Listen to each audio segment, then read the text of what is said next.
think about what type of data preparation steps you usually take in your epidemiological research.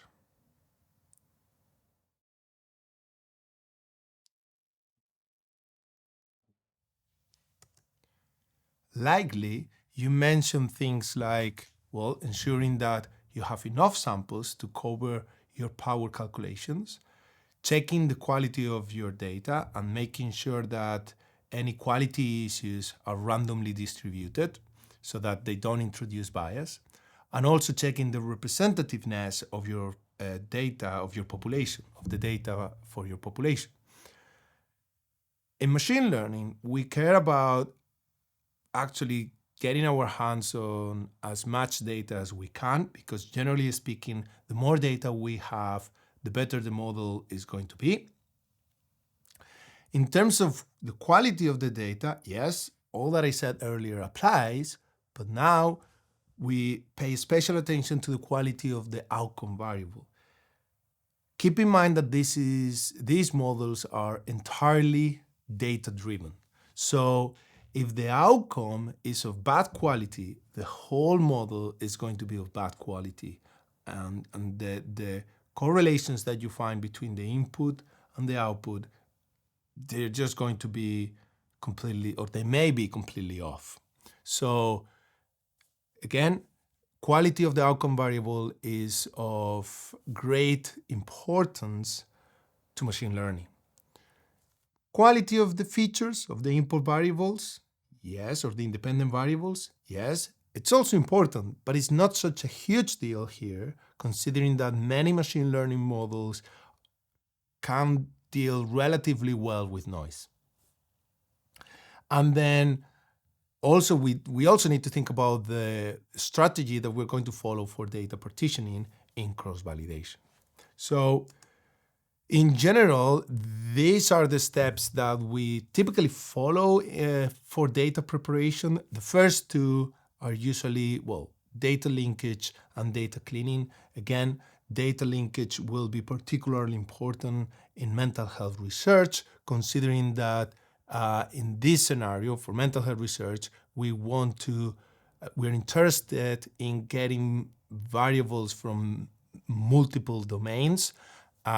Potentially those are going to be recorded in different data sets that we need to combine, that we need to link. Data cleaning, of course, as I mentioned earlier, measuring the quality of the data and handle potential issues there, like errors in recording, outliers, missing values, potential biases, etc., etc. And also, of course, removing non-interesting variables. In terms of removing non-interesting variables, the reason, even though machine learning algorithms, theoretically speaking, are able to identify those and then just disregard them, again, think that these algorithms, the data preparation step, what it tries to achieve is just making things easier for these algorithms, okay? So if the algorithm has to find a needle in a haystack, that's going to take more computational power, translating in more time for training and learning, and potentially is going to need more data as well. So again, we want to simplify the job of the machine learning algorithm as much as possible by removing all the fluff, basically, and fit to the algorithm only the essential variables. Data transformation, kind of like the same idea. Here now we want to make some modifications to the data so that the data have a shape that is more suitable for the machine learning algorithm. Usually this implies things like normalizing your variables or changing the range of the variable, things like that. Then we have feature selection, same story as before. This is pretty much the same as removing non-interesting variables, but in this case, it goes a little bit deeper into it. It's variables that maybe we thought were interesting, and then they were not. Then we have feature engineering, which is kind of like the opposite. Here, what we're doing is creating new features based on the features that we already have.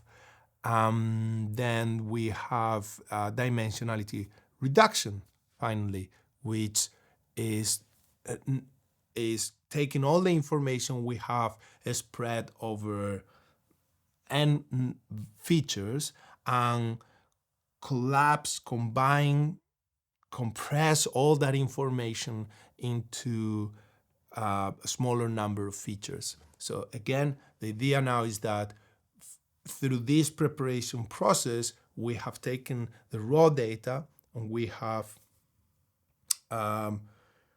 have prepared this data to be consumed by the machine learning algorithm. We have removed noise. We have modified the variables slightly, or maybe not so slightly. We'll see later. We have removed features that were not going to be interesting or useful for the model. We have created new features, and we have collapsed all this information into a very small number of variables, so that now we can give this to the algorithm, and the algorithm has a much simpler job to complete.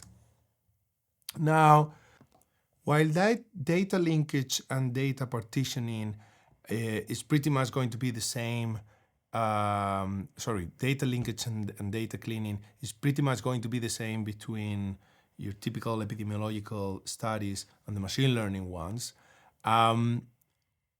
Data transformation, it's going to be very particular to machine learning, although it can also be used for classical statistics, depending on the requirements of the models that we're fitting. But in machine learning, pretty much all machine learning algorithms require the data, all the features to have the same scale. So that basically means all the features, for example, to range between -1 and 1. The typical data transformations that we use are min-max scaling, set-norm scaling, power transformation, and then we have alternatives that are robust against outliers, such as based on quantiles. And then there are others as well, of course. We can do log transform a variable to try to make it a little bit more normally distributed, etc., etc. So again, those are the ones that you typically see in classical statistics. We then have feature selection. This can be based on domain knowledge. So it could be that we know already that there is a variable that potentially, or not that potentially, that we know that is not going to be related with the outcome. So we may decide to exclude that. It can be based on the variance of the variable itself. If a variable has very, very, very low variance, then it's not going to have any overtly any information on it. It could be based on univariate and multivariate statistical tests. Of course, we can do that to filter out unimportant features, and we can also use. It can also be based on feature importance metrics. And many of these are model agnostic, meaning that we can use these across all the different machine learning algorithms that we can apply. Now, a word of caution here. Feature selection, we need to be careful when we do feature selection, because a model, if we use a model, especially if we use something like univariate and multivariate statistical tests, a feature may be unimportant in a linear model, but it could be very useful in a nonlinear model. So if we use models, any type of models, be it statistical models, or even sometimes we can use simple or simpler machine learning algorithms to do feature selection, and then use a more complex, more powerful machine learning algorithm to then now boost our accuracy. features that are not important in one model may be important in other models. So that's just word of caution there when we're doing feature selection using these techniques. Feature engineering, now we're building features based on the ones we have. Again, the idea is to make things easier for the machine learning algorithm. This can be based, once more, on domain expertise. For example, we have height and weight, and maybe we can collapse this into a single value through BMI. We can use polygenic scores, we have the Charles comorbidity index, so on and so forth. This can also be done automatically. We can use polynomial features. We can use kernel-based features. There is also something called deep feature synthesis. Again, this is a whole arm within data science and machine learning, and so there is many things to explore here. I'm showing you there, that's a paper that will be interesting for you to read, I think. But yeah, the idea is for you to explore and decide what would be the best tool for you to use based on your problem specification and the data that you're using. Again, this is going to be very data specific. Then we have dimensionality reduction. The difference between feature selection and dimensionality reduction is that in feature selection, we're just removing whole variables, whole features. Dimensionality reduction, it's not so much about removing features or variables, although it could be that. It's more about compressing the information that we have on fewer number of features. So typical ones here is principal component analysis, which is the one that you can see at the top. And this is just kind of like, it's a rotation of the original axis or original dimensions so that we can then select only the axis, the new features that contain the most variance, that has the most variance, that contain the most information. We can do linear discriminant analysis. It's another typical one, which is basically, it's very similar to PCA, but in this case, it's we do so while keeping in mind the different classes that we're trying to differentiate from, so that we maximize the difference between the classes. And there are others, self-organizing maps, autoencoders. Again, this is a whole arm within data science and machine learning, so there is much to explore here and much to learn. Again, this will depend very much on the problem that you have at hand, so it's just for you to explore this. Now, data preparation steps, some of them, they can be outside of the machine learning model, but many of these are going to be inside of the machine learning model. So what is this distinction about? If your data preparation steps or algorithms depend on the data, then they have to be inside the machine learning model. So let me give you an example. If we go back to the set normalization, okay? So what we do is we take one feature and we calculate the average, we calculate the standard deviation, and then we do each variable now is going to be, we're going to transform each variable by subtracting the mean and divide it by the standard deviation. Now, that requires us to calculate the mean and the standard deviation. Therefore, if we change the data, the transformation is going to change.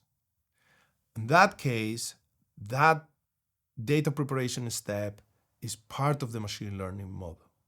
If, on the other hand, what we are doing is a log transformation, it's a log transformation. It doesn't depend on the data. If I change the data, the transformation is exactly the same, okay? So that data preparation step can happen outside of the machine learning model. Now, why do we make this distinction? It all comes back to the splitting of the data during training and testing.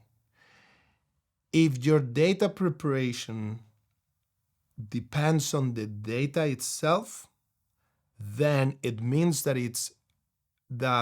it's learning some of its parameters from the data. And therefore, it has to be within the machine learning model, because those parameters can only be learned during the training phase, using only the training data, not looking at the validation data. Okay? That is crucial. If we don't do that, then we're going to be biasing the results. We're going to get over optimistic results at the end. Okay? So again, every step that depends on the data needs to be part of the machine learning model. If in doubt, just put it inside the machine learning model. Okay? Yeah, so that is a very important thing to remember. And now, look, I don't know anyone that gets excited when they are going to prepare the data, okay? It's not a very fun thing to do, but I will say that how much fun it is inversely proportional to how important it is. It's crucial. If we do a good job in our data during data preparation, then the machine learning model is going to perform way, way, way better. It's going to learn faster, it's going to perform better, it's going to find simpler models, input-output models, which again, in the context that we are now of mental health research, it means that it will be easier for us to interpret those models and to extract the knowledge that we really are interested in from those models. So it's really, really important. And I guess the amount of time that is required for data preparation, especially for good data preparation, now this, I will say, is directly proportional to how important it is. So usually we spend a lot of time on data preparation, often more so than on data analysis, okay? This is really not different to when we use classical statistics and epidemiology. We spend a lot of data during data preparation, especially when we're doing data linkage, et cetera, and then the analysis, it's comparatively nothing. Now, data preparation on mental health, it's even more important because of the characteristics of mental health data, because we are going to be probing many different domains of data to extract all the variables that we want to analyze, that we want to include, that we suspect or that we know that are of value to our studies. And also because of the enhanced biases and privacy concerns, it just means that, unfortunately, we need to focus even more resources on data preparation. I say unfortunately because of the previous slide. I know this is not the most exciting thing to do, but it is what we have to do, and it's crucial. It's very, very important. It's very important in mental health that we take care of the bias. We mentioned bias, it's going to be particularly bad in mental health data. We just need to take care of it. We need to try to address as much of the bias as we can, and the one that we cannot address or fix, we need to account for it when we are interpreting our results. And because of the privacy concern, we need to have a strong patient and public involvement and engagement plan. This is part, again, of the data preparation, of getting our hands on the data and preparing the data. We need to involve patients and the public so that we don't lose their trust in the process of doing our study. Now, I said it's important. So much that with optimal data preparation, machine learning is not necessary. And I know this is a weird thing to say in a course like this, but it's true. If we, like on the extreme, if we can build features that incorporate the complex relationship between all the risk factors that we have, such that those features now are linearly linked or related with the outcome, then a machine learning model is not necessary, and we can go straight to use classical statistics. This, in reality, is what we want. Again, a weird thing to say in this course, but that's what we want. We are only using, again, remember what your aim is. Your aim is not to use machine learning. Your aim is to gain some knowledge of a certain mental health disease and to help patients. The only reason why you're using machine learning is because it's the tool that we have at hand to solve the problem at the moment. But if we do data preparation optimally, then potentially machine learning is not necessary, and that is a good thing. We only use machine learning if it's strictly necessary, because using machine learning for mental health research is not free of cost.